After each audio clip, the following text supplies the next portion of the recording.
to Cyprus Aviation TV. Now we're going to go on a slight tangent to what we normally do on Cyprus Aviation TV, and I'm going to talk about tripods. Now I know there's a lot of plane spotters out there who are looking for a good tripod, and it can be quite a minefield because there's a lot of selection and the prices vary drastically. I wanted to cover a new tripod that I've picked up today, which is a budget tripod. Here in Cyprus it's quite hard to find tripods generally, but Velbon do have a distributor here in Cyprus. So I picked up this new tripod and I wanted to have a look at it with you so we can have a look at what it is, does it work, and will it do what we expect. So without further ado, let's have a look. So I picked this up for 115 euros, which is a reasonable price for a Velbon 638. Now this is part of their VideoMate series, and I believe this is their currently highest version of the VideoMate series, is the 638, and this is also the highest fluid head that is available for the VideoMate series as well. Now let me show you what the tripod looks like. So let's open it up. See what we've got inside.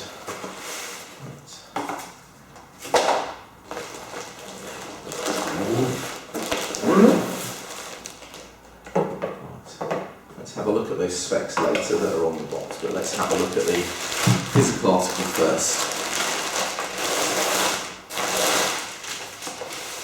Well, it comes in a relatively sturdy bag. It's not the best quality bag, but it does have a strap, which is extremely important when carrying your tripod, because a lot of plane spotting work does happen out and about, obviously, and generally not necessarily where you can park your car.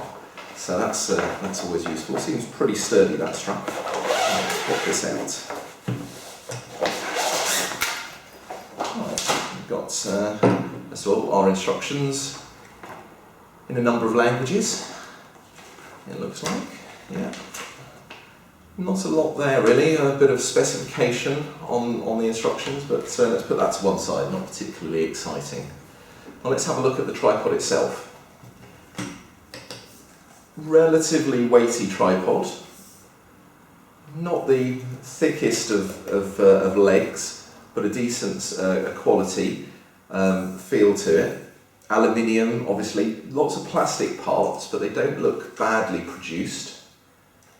We've got our head, which we'll look at in a minute. Let me just open up just this piece here so you can see just the stabilisation legs there. And then we've got a locking ring as well. Now, one of the things I first notice on this is usually for people who own tripods already, usually you will have a hook available here to put a weight on. So you won't be able to do that. Yeah, that's a little bit of a downside because most plane spotters will usually be doing it in the wind. So it weighs a certain amount, but it's not going to be holding, especially if you've got relatively heavy camera sitting on top. You're not really going to be able to put too much weight on the top of it before it starts to topple over in any sort of wind. Especially if you've got a rig which has got microphones and what have you catching the wind as well, like a big sail. Anyway, but moving on, we've got, right, what have we got here? So we've got a friction control, which allows you to change the centre column there. We have 3-piece legs, so I'll go through the specs in a second at the end, but 3-piece legs. The bottom of the legs are just rubber. So we've just got rubber legs, tips there, there's no adjustment, so if you're on an uneven surface, it looks like it just takes it up using the curve of the leg rather than actually any sort of change there. Now this is a video tripod, so you've got a, let's see if I can actually get that out. You've got a quite a nice head on there. And now most people don't tend to do this, but there is an availability here of a centre column extension using a gear. I wouldn't recommend doing that because you get quite a lot of flex in that centre column usually, and that's the same in this particular case. But when we look at the height, let's have a look at the height on the ground. You'll probably see what I mean in terms of you don't need to use that. So if I just use one leg as an example, then you can see that's the height. So it's actually pretty high, it's out of shot because it's that high. So most people, unless you're about 7 foot, won't require your tripod to be that high. So let's put that one back down. So let's assume that we're using it without the extension there. Right. Okay. Well, it could be a little bit fiddly. Okay. Anyway. Right. Let's have a look at the rest of it. So we talked about bracing. We've got some bracing here with a locking ring in the middle. Got quite sturdy leg joint here. Plastic, but still look pretty sturdy. We've got the tightener for the centre column there. We've also got, if you can just see that there, we've got a spirit level, a centralised spirit level, making sure that at least the crown of the tripod is level, which is very important. The only way to do this with this particular tripod is to adjust the legs. So if you're on an even ground, you have to use the legs to do that. Some other tripods, and if you have a particular setup that I particularly like, is to have a ball head tripod and then actually attach your fluid head to the top of it. Obviously this is an all-in-one with a fluid head, so you wouldn't get that. There are some manufacturers out there who do sell those, but they are relatively rare, so you probably won't find that too easily. Right, let's have a look now at the head. This is the important part. So first of all, as you can see here, there is a ability to rotate the handle. That's quite good, and you can then lock it into whichever position you prefer. So there we go, it's now locked in, so we can then use it. Now one of the nice things about this handle that I've just noticed is it is hollow. You can just see that there. So that's actually hollow, which means you can insert an extension rod of some sort into the end of that so that you get finer movement, because it's relatively long, but it's not that long. But if you were to double the extension there, then you'd actually be able to get a much more accurate movement when panning and tilting. Right, let's move to panning and tilting. So, first of all, what I can feel here, and you can probably see it on the camera there when I let go of it, is that the head is a fluid head, which is obviously what you need for video work. It allows you to move the camera smoothly whilst panning and tilting whilst recording. Obviously not required when you've got a camera on there, though I wouldn't necessarily recommend you put a camera on here. But if you do want to put a camera on here, then these two knobs here, this is the panning lock, and this over here is the tilt lock. So there, I can actually, if I wanted to, put a camera on here. And if it's your only tripod, there's nothing wrong with putting a camera on here. It's just not necessarily required that you've got a fluid head. You could go and buy a much, much cheaper tripod if you mostly do camera work rather than video work. Right, so let's have a look here then. Now, one of the first things that you'll probably notice on here is there's some knobs here. There's one knob just there, if you can see that circular knob there, and there's a very similar knob just here. Now, those knobs are for changing the fluid drag on the head. So if I loosen it slightly, because that says decrease, there we go, the fluid drag is now decreased. So if I'm doing sport work or I'm doing fast plane panning to try and catch a plane, let's say a military jet or something like that, I'll probably loosen that, and then I'll tighten it up if I'm doing commercial stuff from a long way away, because I don't necessarily want it to be moving too fast and responding to my movements too quickly. Obviously, you're probably going to have to tighten that one quite hard to stop it dropping, because it will droop. So you might have to hold on to it if you want a loose tilt, but you don't want it to move. You'll have to hold on to it. Either way, it's got quite a nice action. It doesn't seem to have too much of a jerk when you first start or where you stop. It seems to be pretty smooth. I've got to say the tilt feels nicer than the pan. The tilt does feel nicer than the pan. It might be because I've not adjusted it in the same way. But either way. Right, let's have a look now at the actual plate itself. So this is a quick release plate. Now, strangely enough, most tripods that I've used in the past have a rubber sole on the plate. This one, for some reason, has gone for cork. Now, that's maybe not going to last as long, I suspect, as the rubber ones. And potentially, if you get it wet, if you're out and about and your camera isn't actually covering the whole plate and it actually gets slightly wet, it could cause an issue. So I'd suggest that you try and use a video cover if you're out and about in weather which isn't particularly helpful to natural products like cork. Either way, it's a quick release, so let's see how it works. So you turn, actually just so you can see what I'm doing there, so you're turning that release there.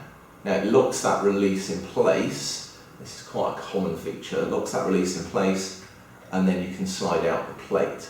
Now there is a little button there which allows you to unlock it, but it obviously does that so that it allows you to put the plate in, because if it was unlocked it wouldn't allow me to put the plate in, I'd have to pull it back again. So it's a kind of a helpful feature, I guess, that the plate itself pushes on that little knob, which then allows you to put it back in. Well, I should do. It's not the easiest of heads, I've got to say.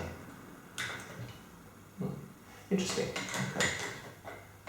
Yeah, it's not the most easiest of heads to operate. I'll take it out just so you can have a closer look at that. It's quite a big plate actually, which is good for levelling and stabilising your work. It looks like potentially you could adjust the tension on the little spring-loaded locator to stop your camera rotating. Though there is one downside to this potentially.